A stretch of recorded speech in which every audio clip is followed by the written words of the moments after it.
so today we're going to talk about section 3.7, which is implicit differentiation.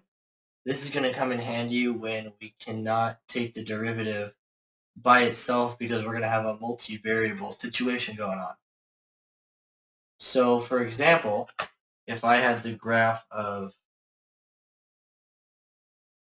x cubed plus y cubed minus 9xy equals 0,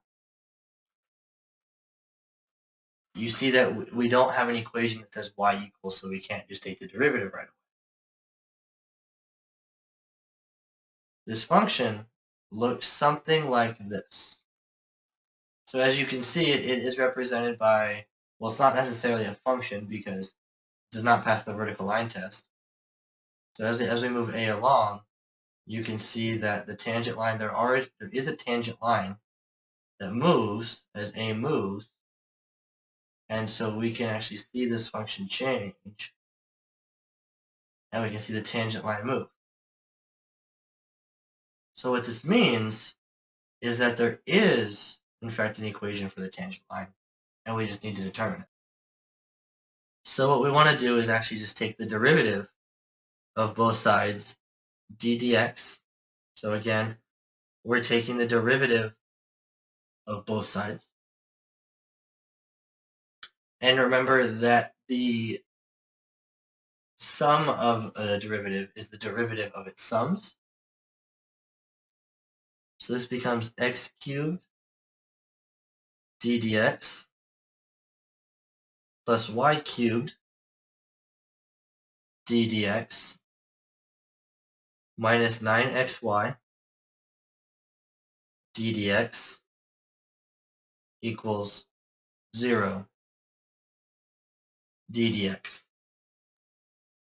So from this, we can take the derivative, and the derivative of x cubed d dx is 3x squared using the power rule. Now this is where this gets tricky.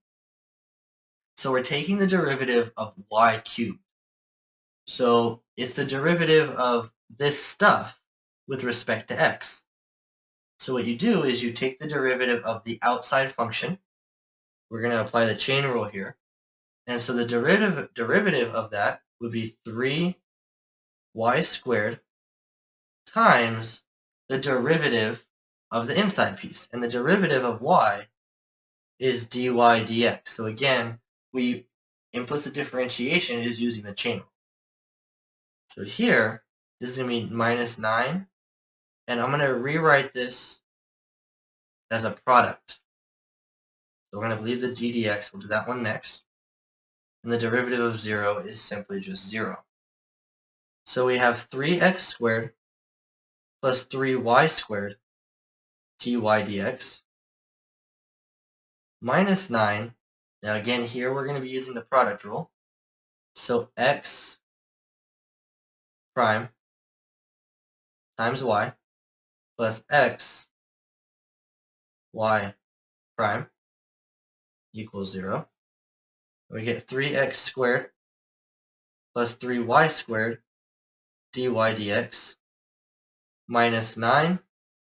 The derivative of x is simply just 1 times y, so you get y, plus x times the derivative of y, which is dy dx, equals 0. So now we're going to do a little simplifying.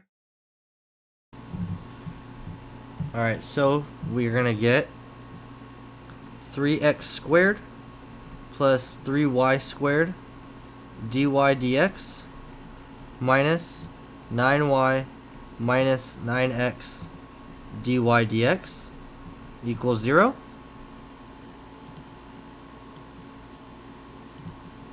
Okay, so our next goal is to get all the dy dx's on one side and everything else on the other. So you notice that this term right here contains a dy dx, and this term right here contains a dy dx.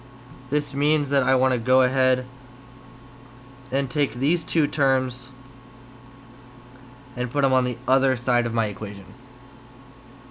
So this is going to leave me with 3y squared dy dx minus 9x dy dx is equal to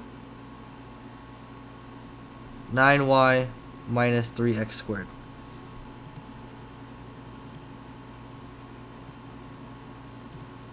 Okay, so from here, we're going to go ahead and we are going to factor out this dy dx. So both terms have a dy dx in common, so I'm going to go ahead and I'm going to factor that out. It's going to leave me with 3y squared minus 9x is equal to 9y minus 3x squared. And now I want the dy dx by itself, and this is being multiplied, so I'm going to divide both sides by 3 minus 9x.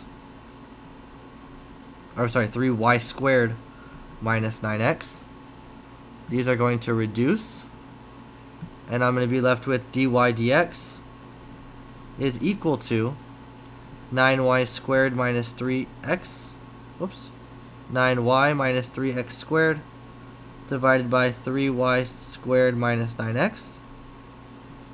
One more step and we'll be all done. We just have to do a little simplifying. You notice we can factor out a 3 from both the numerator and the denominator. It's very important that we're getting the habit of simplifying. So then dy dx is equal to 3y minus x squared divided by y squared minus 3x. And that's it.